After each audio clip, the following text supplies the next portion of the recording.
Gente querida,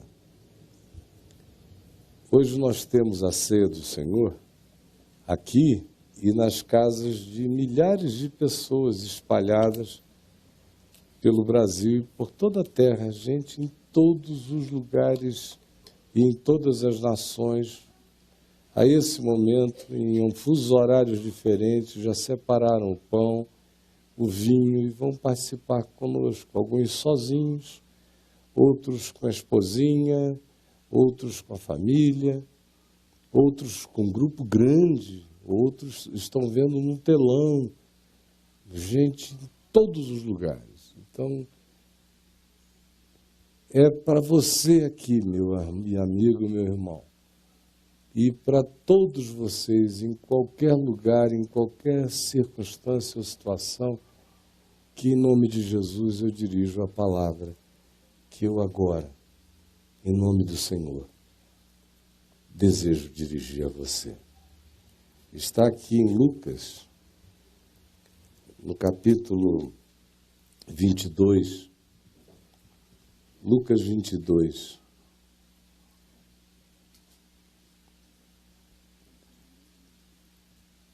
do verso 24 até o verso 38. Lucas 22, de 24 a 38. Suscitaram também entre si uma discussão sobre qual deles parecia ser o maior. Mas Jesus lhes disse: os reis dos povos dominam sobre eles, e os que exercem autoridade são chamados benfeitores entre eles. Mas vós não sois assim, ou entre vós não é assim. Pelo contrário, o maior entre vós seja como o menor, e aquele que dirige seja como o que serve, como o diácono. Pois qual é maior? Quem está à mesa ou quem serve? Porventura não é quem está sentado à mesa esperando ser servido? Pois no meio de vós eu não sou como aquele que está sentado à mesa esperando ser servido. No meio de vós eu sou como aquele que serve. Vós sois os que tendes permanecido comigo nas minhas tentações. Assim como meu Pai me confiou um reino, eu vou-lo confio, para que comais e bebais à minha mesa no meu reino, e vos assentareis em tronos para julgar as 12 tribos de Israel. Simão, Simão, eis que Satanás te demandou, e vos demandou, vos reclamou, para vos peneirar como quem peneira o trigo. Eu roguei por ti, para que a tua fé não desfaleça. Tu, pois, quando te converteres, fortalece os teus irmãos. Ele, porém, respondeu: Senhor, estou pronto a ir contigo, tanto para a prisão como para a morte. Mas Jesus lhe disse: Pedro, eu te afirmo que hoje 3 vezes negarás que me conheces antes que o galo cante. A seguir, Jesus, voltando-se para todos, lhes perguntou: quando vos mandei irem sem bolsa, sem alforge, sem sandálias sobrando, faltou-lhes porventura alguma coisa? Eles disseram: nada. Então Jesus lhes disse: agora, porém, quem tem bolsa, tome-a, como também pegue o alforje. E quem não tem espada, venda a sua capa e compre uma. Pois vos digo que importa que se cumpra em mim o que está escrito: ele foi contado com os malfeitores. Porque o que a mim se refere está sendo cumprido aqui e agora. Então lhes disseram: Senhor, eis aqui 2 espadas. Respondeu-lhes Jesus: basta, basta, basta. Jesus disse basta para um bando de bestas. O que eu vou te dizer? Nós somos umas bestas. É o último momento. Está acabando tudo, do ponto de vista histórico. O que Jesus conta para eles o tempo todo é o que vai acontecer. E o que vai acontecer é rejeição, perseguição, humilhação, morte. Mas já tinha dito a eles várias vezes: mas o Filho do Homem ressuscitará ao 3º dia. Eles, porém, não queriam ouvir essa história de morte. Não queriam. E o que acontece? O que acontece é que eles desenvolvem um bloqueio, uma negação. E, a partir daquela negação, eles começam a trabalhar com as categorias da imortalidade, da prepotência, da onipotência, da continuidade. Todo o processo de negação que nos faz fugir da verdade, da realidade, é naturalmente, na sua continuidade, um processo de embotamento da percepção. Porque você se entope numa dimensão da percepção, deliberando contra a percepção, você se flagela no todo da percepção. Você falsifica e altera o todo. Quem não é fiel na pouca coragem demandada para aceitar a verdade mais óbvia que sai da boca de Deus diretamente para nós, não será fiel para entender os grandes e maiores significados da vida. O princípio é esse. Se você não derrama luz no pequeno, não adianta que você não enxergará espiritualmente o maior, o grande, o mais óbvio. Porque tudo começa de dar razão à verdade aonde quer que a gente esteja, aonde quer que ela apareça. Se eu faço processos de negação, eu bloqueio a percepção e vou aumentando o bloqueio. Um exemplo disso é o que a gente lê aqui. Eles estão nesses momentos finais, nos estertores, mas o processo era de negação. Jesus fala e não adianta. Eles não ouvem, não querem entender. Quem lê Mateus, Marcos, Lucas, João, referentes a esses momentos, ouve sempre a mesma repetição. Seus sentidos, porém, estavam como que embotados para compreender o que ele lhes dizia. Eles fecharam. Mesmo, bloquearam. Blindaram-se. E olha como tudo vai ficando alterado. Onde a gente começou a leitura, diz que a conversa que surgiu entre eles, nesse momento próximo do fim, qual deles parecia ser o maior. Diante de tudo quanto Jesus vinha dizendo, fazendo, de repente, a proximidade da decisão de enxergar ou não, e eles sabiam que eles estavam indo para Jerusalém, estavam entrando na cidade, entraram na cidade, estavam vivendo os momentos que Jesus dizia que eram os últimos. Ele está anunciando isso o tempo todo, de maneira direta, indireta, velada, revelada, explícita, implícita, o tempo todo. E eles bloqueando, fechando, negando. E a negação é tão grande que eles anulam tudo quanto tinham sabido até então. Insistente e veementemente ensinado por Jesus, por exemplo, sobre o fato de que entre eles não havia esse negócio nem de maior nem de menor. Isso é coisa de onde não há reino de Deus. Onde há reino de Deus existem as pessoas conforme as pessoas são, mas não com a designação de maior ou menor. Cada um tem seu dom, cada um serve com o que tem, cada um traz o que recebeu, cada um multiplica o que de graça ganhou da parte de Deus e coloca a serviço de todos, a serviço da vida. Então cada um traz quem é.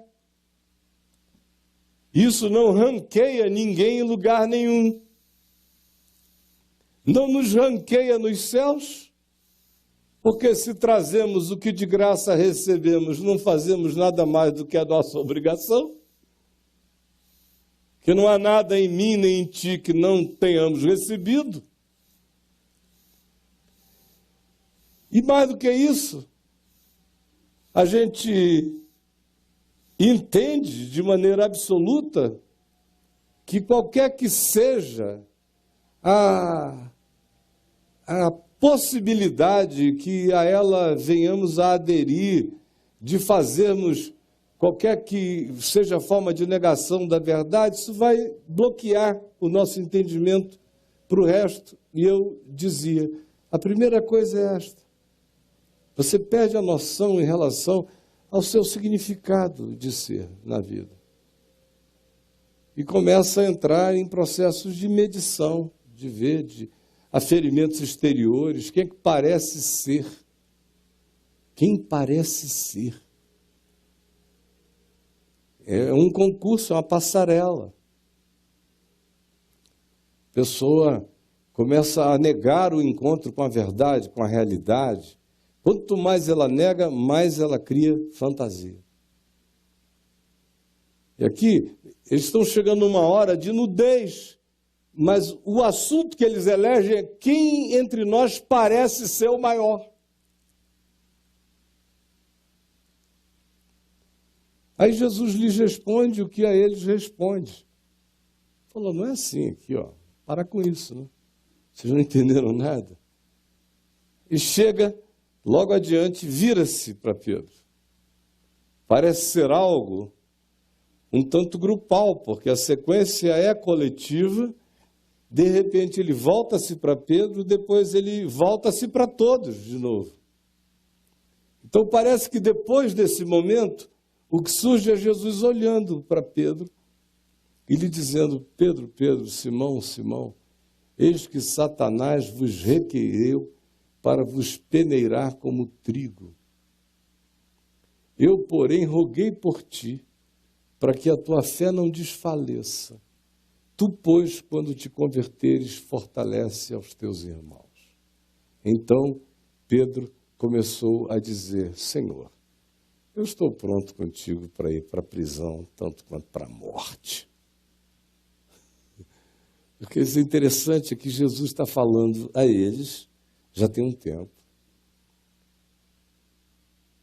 Tudo que ia acontecer, e Pedro já tinha levado aquela. Quando Jesus, depois de perguntar, quem dizem as multidões que eu sou? E ele fez a boa confissão, tu és o Cristo. Eles dizem isto, isto, isso.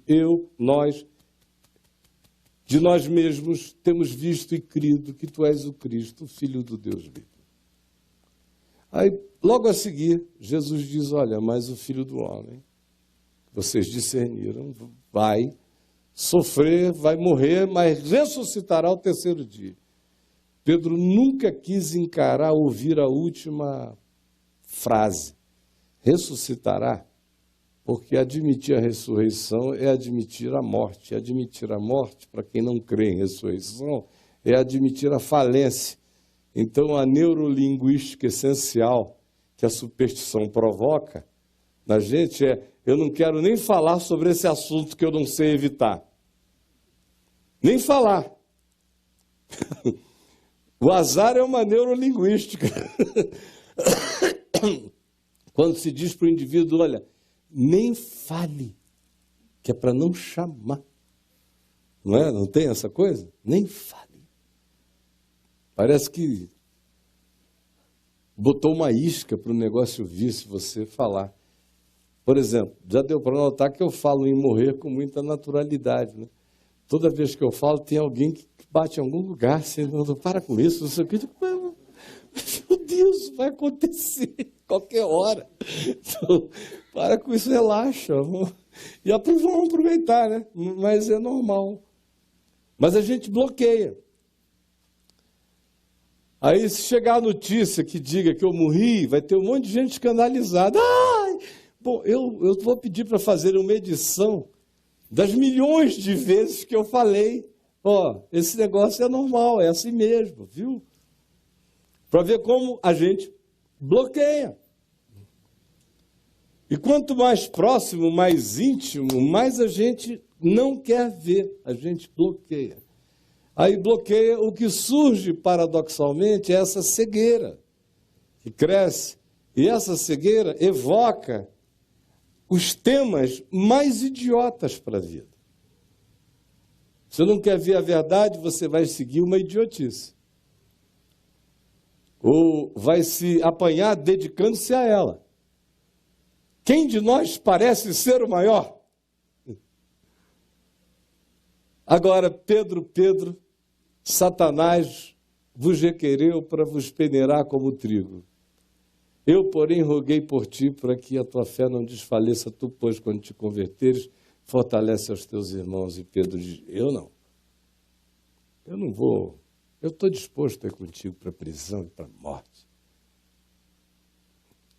Aí você diz, bom, mas Pedro não estava numa de negação. Ele estava admitindo a realidade. Não, ele continua em negação. A mais terrível de todas as negações agora.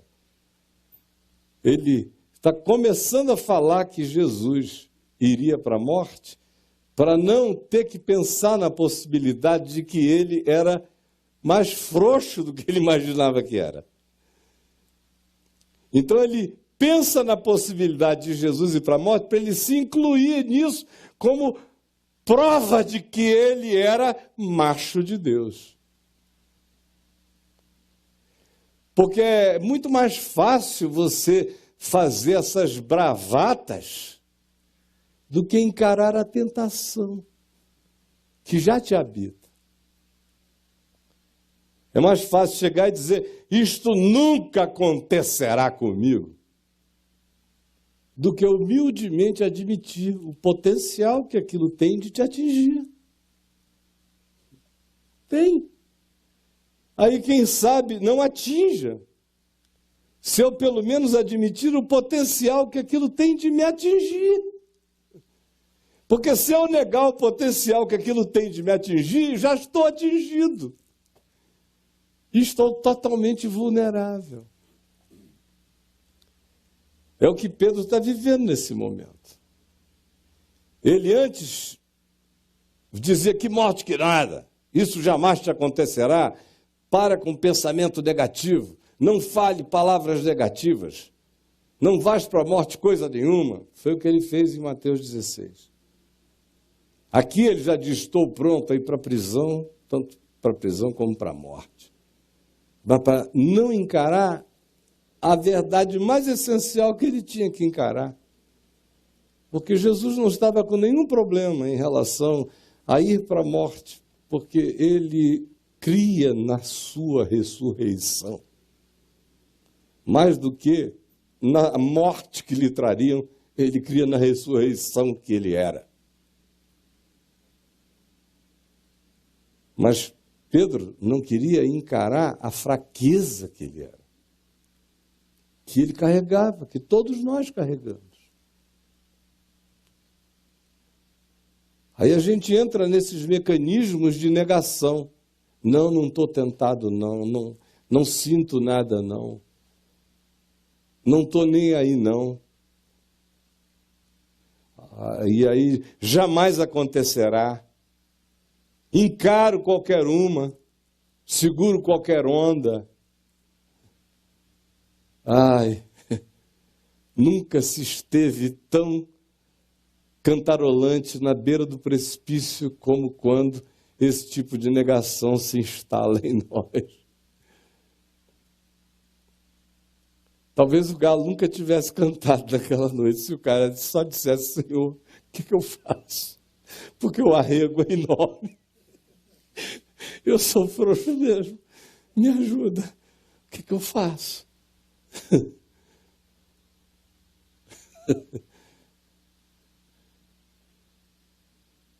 Mas não.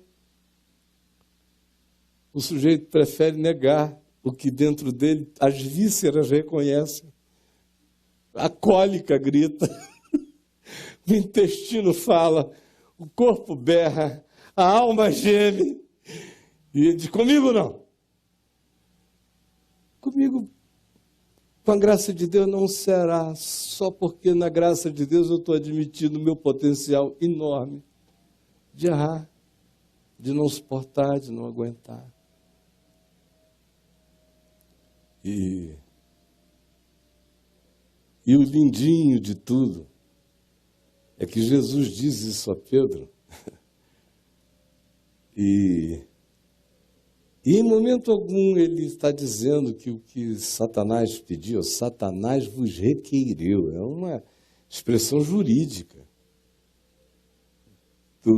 da terminologia romana, vos requeriu para vos peneirar como trigo. Aí ele vai para uma imagem agrícola, a peneira para ver o que fica, o que sobra.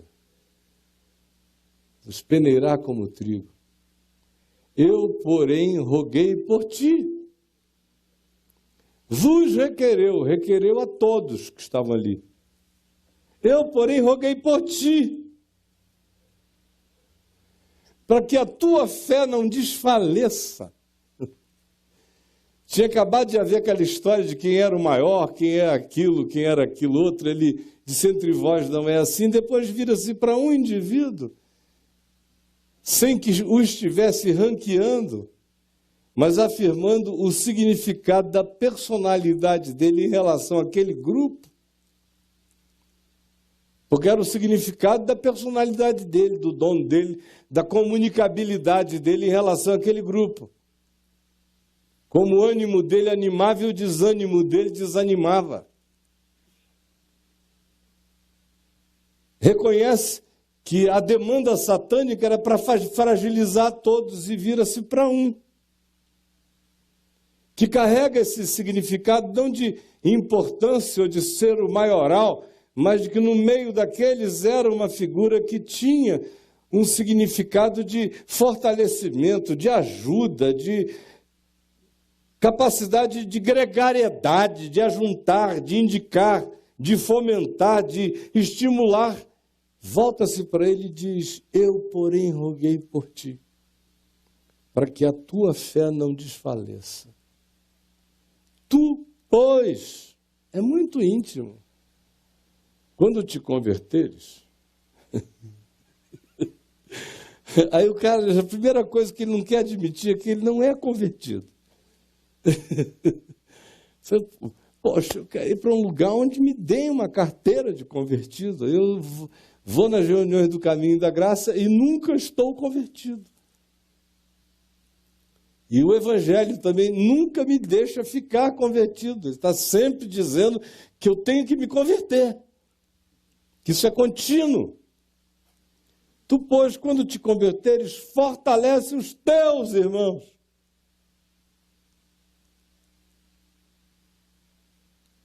Aí o cara, ao invés de dizer: Senhor, então, ajuda-nos na nossa falta de fé,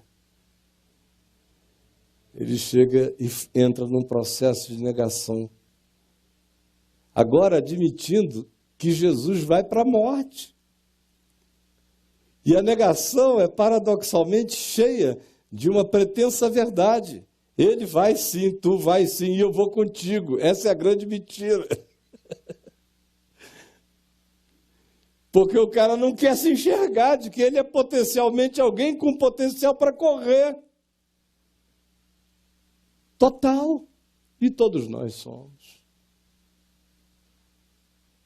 Aí a gente tem uma outra ilustração desse processo de negação. É o que vem nessa sequência, quando Jesus diz: vocês lembram quando eu mandei vocês de cidade em cidade, Lucas 10, como eu disse, não levem nem alforge, nem mochila, nem estoque, nada, nem bolsa. Não levem sandálias, no sentido de não levar um par para se gastar eu calço uma outra. Não, confie. Cada dia terá o seu calçado. Podem ir. Já agora eu vos digo outra coisa. Aí, e Jesus antes lhes perguntou, quando eu mandei vocês irem sem provisão, lhes faltou alguma coisa? E eles disseram, nada, Senhor. Nada nos faltou. Aí, Jesus disse, eis que agora vos digo outra coisa. Quem tiver uma bolsa, pegue. Quem tiver uma sandália, duas, carregue. E quem tiver uma túnica, venda-a. E compre uma espada. Para se cumprir o que foi dito na escritura passada. Ele será contado como malfeitores. Aí eles disseram, viram que havia duas espadas, puxaram e disseram, está aqui, Jesus, já temos duas. Aí Jesus chega e diz, basta. O que esse basta quis dizer, hein? Primeiro, olhem só que coisa extraordinária, como a psicologia humana é a mesma o tempo todo. Você vem nesses processos todos de negação, você deixar a apreciação da realidade, ficar querendo viver de fantasia, de aparência, quem é, quem não é. Mas se desconstrói isso, você já parte para um outro extremo, também de negação. Bom, eu não sou o maior, mas eu sou forte pra caramba. Eu não sou o maior, mas eu aguento a barra, eu vou para a cadeia, eu vou para a prisão, eu encaro essa, eu tomo todas no peito. Aí Jesus não vai ser bem assim, uma galinha vai te contar a história, disse a Pedro. Uma galinha, espera que uma galinha vai te contar essa história, ainda hoje você vai receber uma revelação por uma galinha. Vai te trazer a revelação. Quem é você? O maravilhoso é que é uma galinha, é um galo, porque é a mesma coisa. Você é só um galinho. Na realidade, você é um pintinho, rapaz.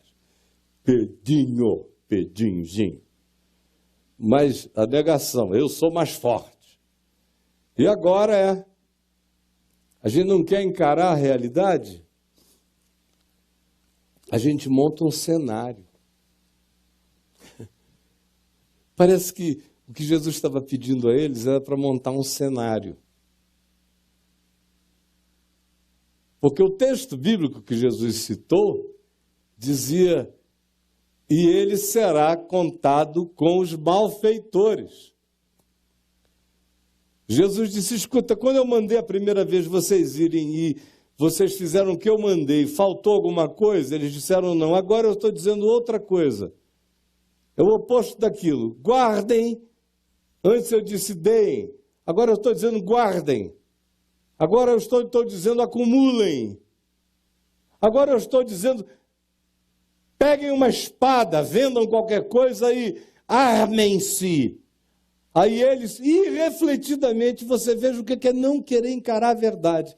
É o que faz o cara pular de um polo para o outro, o tempo todo, não entende nunca.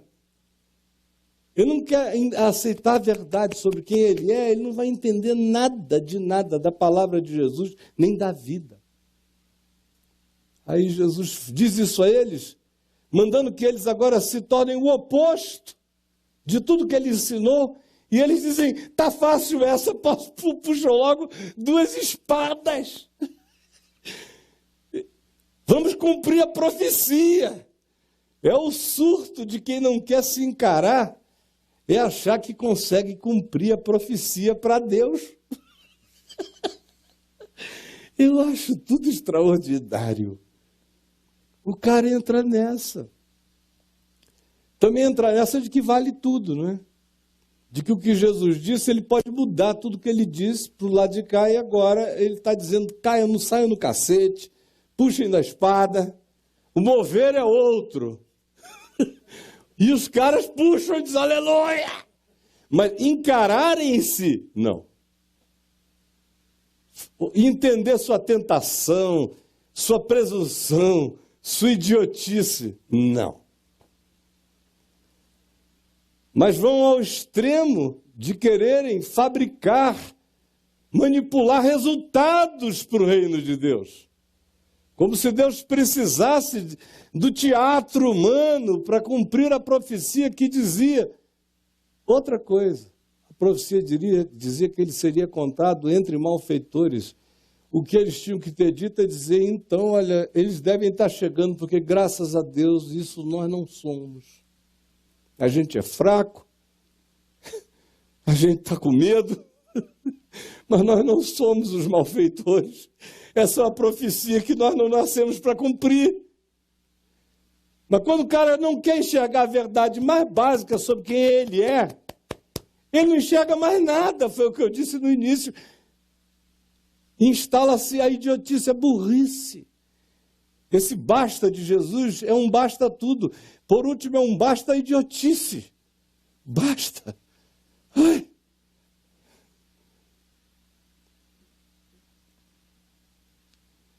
Hoje, quando a gente pegar no pão e pegar no cálice para comer e beber juntos, eu quero que você se pergunte, que negações de verdades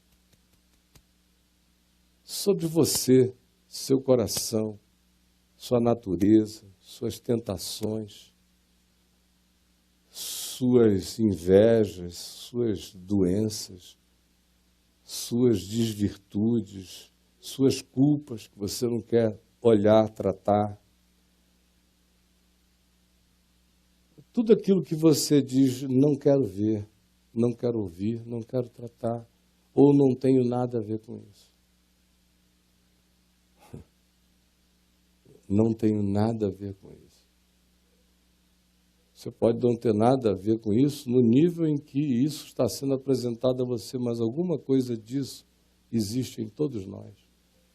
Alguma coisa de tudo existe em alguma medida em todos nós. Essa é a primeira coisa que eu tenho que enxergar. Para eu não me idiotar, mesmo que supostamente eu viva na presença de Jesus. Vocês vejam, esses caras andam com ele e não aproveitam o evangelho porque tem uma negação instalada. Estão do lado, ouvindo da boca, a palavra que sai da boca dele. Mas ela não é compreendida porque eu não quero me enxergar. Eu não quero me converter. Não quero admitir. Então, quando o pão e o vinho chegarem a você, eu quero que você o coma e beba desses elementos com essa pergunta ou com essas perguntas no coração.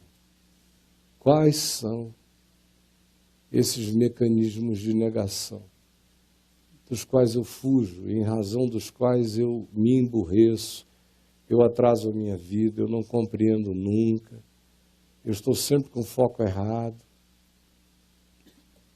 eu não quero nunca me encarar, acaba ficando pior, porque quem não se enxerga vai tropeçar, inevitavelmente. E quem entra em processos de negação, se tem coragem de negar a verdade no coração, terá também a coragem de tentar fazer manipulações do lado de fora, arranjar duas espadas para fingir que a gente é uma quadrilha. Cumprir artificialmente a profecia.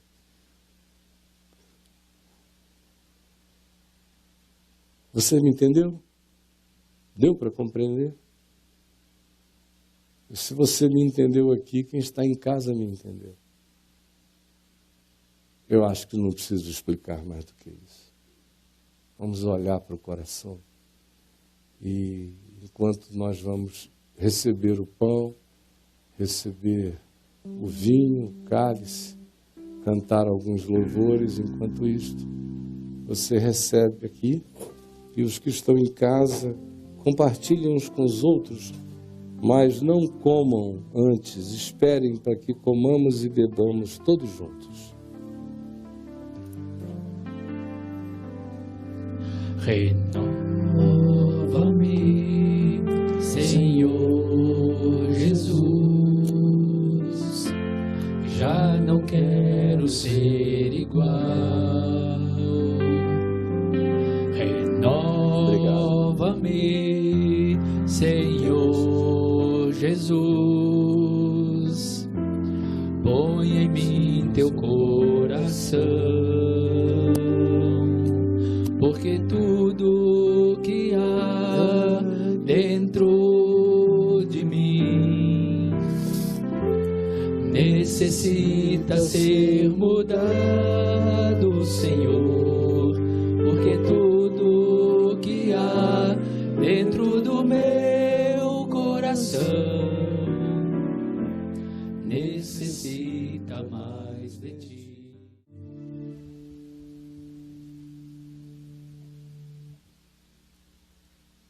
Na noite em que o Senhor Jesus foi traído, foi também a noite na qual ele disse basta. Foi nessa viagem que a traição e tudo mais acontece. Na noite em que ele foi traído, todavia, ele tomou um pão e, tendo-o partido, sem ficar traumatizado com nenhuma certeza de traição que ele sabia que haveria, ele partiu o pão, a comunhão, e afirmou que cria muito mais na comunhão do que na traição. E ordenou, porque sabia que haveria sempre pessoas que iriam preferir a comunhão do que a traição, a verdade, a negação, que ele disse que esses que assim são, tomassem do pão e o comessem lembrando dele. Fizessem isso em memória dele, caminho, verdade e vida. Comessem estes significados. Não fugissem da verdade jamais, nem sucumbissem às negações.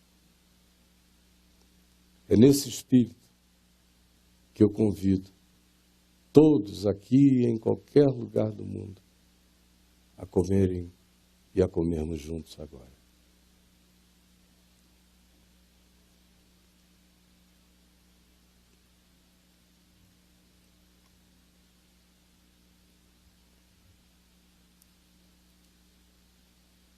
Depois de haver ceado, ele tomou um cálice e o deu aos discípulos, dizendo-lhes: este cálice é a nova aliança, é o novo testamento, é um testamento novo de Deus com os homens, feito no meu sangue. Está feito para sempre. Nem outro testamento será escrito depois desse. Esse é o testamento dos testamentos. E foi selado com meu sangue. É um pacto de inseparabilidade. Quem crer não foge da verdade. Porque quem sabe que é inseparável não tem medo de se enxergar. Quem sabe que existe no amor de Deus não tem por que evadir-se e negar. No amor de Deus, a pior verdade é luz e a melhor negação é treva. A aliança é de verdade no amor dele. Bebamos todos.